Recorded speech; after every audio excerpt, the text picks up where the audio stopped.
Hello and welcome to Doodle Club with me, Kate Field.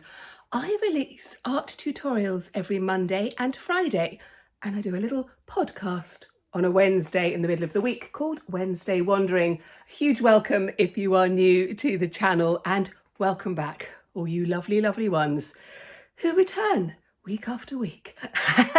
So today, I'm going to be doing some watercolour studies. I'm going to show you how to create absolutely gorgeous little leaves, or they could be big leaves if you want to.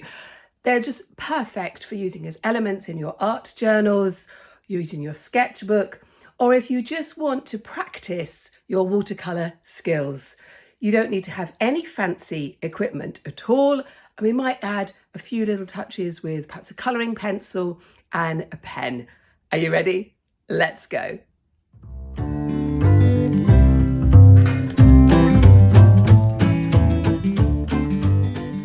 Well, I do hope you are well. I am going to be using just a pencil and some watercolour paints, and I might go in with a black pen afterwards as well. I'm just going to see how I feel with this one. I really love doing leaves, and when I'm working with my younger students and with some of my older ones as well, I quite often will go back to leaves. Now, we are in autumn now here in southwest England, but you might be in spring, and the leaves change, don't they? And so where we have like gorgeous oranges and reds and browns, in the spring you're going to go through that lovely bright lime green. You can be inspired by your season. Now what we're going to start off by doing is some circles. Now I'm going to do these a little bit thicker, sort of a bit heavier. I would suggest that you do them as lightly as you can, where you can still see them. And so I'm just going to put these. This is going to be a whole page of leaves, as if they have just fallen down from the sky. Now I'm going to take one to show you the principle, because what we're going to do is we're going to put in the vein that goes right through the leaf to begin with, and then we're just going to come. I'm going to do like an oak leaf, quite a few oak leaves near to where I am. And you see, I'm just sort of taking it in to the space, and then I can put in a few lines with my pencil. And this is going to be the pattern that we use. So first of all we put in our center spine, as it were, and then we can just go in and create these sort of leaf type shapes.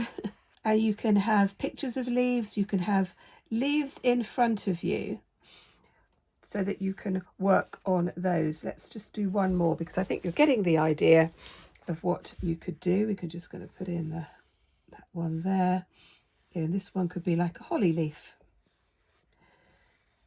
But as always with all of my students, I encourage you to look at your doorstep, look outside, see the sort of leaves that are around and be inspired by those, because that's going to be really useful when we start to put in some colour. So I'm going to do the rest of these, and then we're going to come back and play with the paint. So I've done my whole page. Now the key bit is to make sure that this centre line has a bit of a curve to it. It's not dead straight, and that is what's going to give these leaves well, it just makes them look a bit better. Now I'm going to take my eraser and I'm just going to remove the outer line. Obviously, if you've done this really lightly, then you don't need to do that. And you can leave it in if you want to. And of course, you could also leave it in as part of the design. So, yeah, I will do this with all of them, but I just wanted to show you with this oak leaf here. Taken off that one. I've got some water spray. I've got my paints. I've got my paints here. I'm going to do these autumn colours. Put a bit of squirt on those. Just pop that there. I'm going to use a very soft brush, a thin one to begin with. I've also got a little pot of water here as well. And I'm going to start off by putting in that line. And then I'm going to add water and just let it bleed out across the page. You're going to get a little bit of green in here because the leaves haven't all turned yet. They are definitely turning, but they're not quite there yet. So it's going to be this sort of mixture of orange, green and brown. And just putting a bit of paint and then some water, but starting off with that line in the middle. You could also get rid of the pencil lines completely. I did it a little bit heavier than I would normally. And I'm going to leave that one to dry. Let's move on to this one. This one I'm going to have a little bit more red. Putting that line in there, adding the water. I'm going to keep adding my orange. A little bit of brown. Let the colours bleed in together. Work quite quickly. I know I say this a lot. Sometimes we just need, especially with watercolours, we need to work quite quickly because otherwise it all gets a bit muddy and it doesn't look so good. Let's just move down this one. I'm going to do last one. I'm going to do this one. This one is a holly, so obviously it's evergreen. Let's try different shades of greens and oranges and reds. Yeah, don't be afraid to sort of mix them up on your palette. Obviously with this this watercolor set I've got a whole load. Let me just show you. I'm going to mix up some purple, it's a very purpley blue in there, because what I want to get, I was going to get a bit of orange. I want to get this lovely rich browny grey that I'm going to pop into this one. Just let it bleed a little bit. So try out your paints. Really play with them. Have fun. You have a lot of fun with them, especially if you've got a new set and you're not sure how it feels on the paper or how much water you need, that kind of thing. So I've just put some lines on this one. I'm going to take my water spray, and this one I'm just going to give a bit of a squirt to. I'm going to come back to that one when it's dry, and then we can put a little bit of detail on. But you can see that we can do these quite quickly. Now, if you're doing these for elements in your journal, you could do these on a separate sheet of paper. I'm doing these in my sketchbook, and then you can cut them out. You know, there's so many ways, so many different ways that you could play with this idea. I'm going to do a few more, and then on these ones I'm going to do something a little bit different that you might like to try as well. So I've come over to this page now. I'm going to use my water spray, and now I'm going to pick up some of the paint and drop it into this water, and it will just disperse, and it's so lovely. I do love this. You can always kind of create a background and then put in details, and this is where I like to combine watercolor paint and colouring pencils. I think you can get such good effects when you use this technique. Sort of disperse, perhaps a darker red actually. Oh, look at that. And then you pop in a few. Again, you're working really quickly. Don't be afraid to work quickly. Again, having a sketchbook is just brilliant because you can use your sketchbook to experiment. And this is what I encourage all of my students to do, however old they are, because I do adult classes as well as teaching the little ones. So yes, popping that in there, combining the orange and the green get that lovely autumn colour that I want to particularly focus on. Let's just do this last one here, and then we will leave all of them to dry completely. So I shall go and have a cup of coffee, I think. There we go. Haven't had a weather update. We've had a lot of weather. We've had some quite horrendous storms, which has been yeah, quite lively. But today the sun is shining and it's really beautiful. I do want to thank all of you who have sent just wonderful messages following the death of our cats, our lovely Amber and Monty. Oh my goodness. I'm not going to talk about it too much because I will start to weep again, because our pets are very precious, aren't they, to us? And we had them for 18 years, since they were tiny kittens. So thank you so much.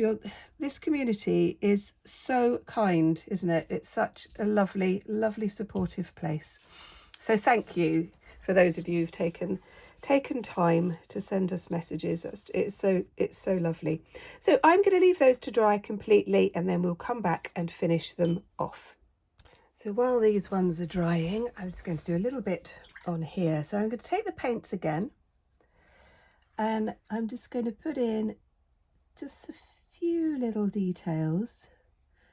So the brush is just damp rather than drippy like it was before. And I'm just going to do one of these just so that you can see that with watercolour you can actually get quite a bit of detail, and you can make things look quite realistic if you want to. It's not that one is better than the other. It's completely dependent on what you want. Yeah, the sorts of effects that you want to have in your own artwork. And one of the things that I would really stress that you do is you try things out and you see what styles you like and what type of designs you like, and then you can practice doing those. It's obviously still got the ring circle of pencil around this one, but you can see I'm just putting in little lines with my damp brush. I do apologise for the shadows on here. We're having huge problems with our electricity at the moment, and so I've had to kind of change some of the lighting a little bit, and it does create a shadow that I don't really like, so I do apologise for that if that is distracting, but hopefully I'm going to get that sorted out this week. There we go. So can you see that this leaf, there's a bit more detail in it with the colours going round to the edges. So I'll do another one like this, and then I'm going to leave them to dry totally, and then we'll come back and finish them off. Well, we went out for a lovely walk actually, so that was really nice. And the sun has come out and it's all beautiful blue sky. So these are all dry. So I was adding some more details on these ones with paint, but on this one, it's going to show you another couple of ideas that you could do. I'm just using a fine liner pen. Again, I'm going to go round the edges just a little bit to give just a little bit more detail, so you can see you could do something like that, which I really quite like, and you can work on these over the next few days or something like that. But the other thing that I really like to do is to use colouring pencils. So these are just ordinary ones, they're nothing fancy at all, but you can get some really lovely effects when you put colouring pencil over the top of watercolour, and you could just have a tiny little bit on it, or you could go full in, blending and creating quite a bit of detail if you want to. And this is why I like this technique, because you can do as much or as little as you want. Now, I was thinking I'd add a bit of brown, and now I can't find my brown pen. I need to have a bit of a sort out of my studio, because we're having problems with the electrics. We've had to sort of move a few things about, and I won't bore you with that. You don't want to hear about my problems with electrics. However lovely you all are. So you can see, you can add bits there. Oh, here we go. Here's another brown. That could be quite good. There, that's better. Just a little hint there. So many things that you could do with this, and I hope I've given you some suggestions. Well, I hope you enjoyed that. If you haven't liked and subscribed yet, and this is your kind of thing, it would be lovely to have you here. And if you want to see some more, look at this one up here, because I think you're going to like it. And I'll see you next time. Bye-bye.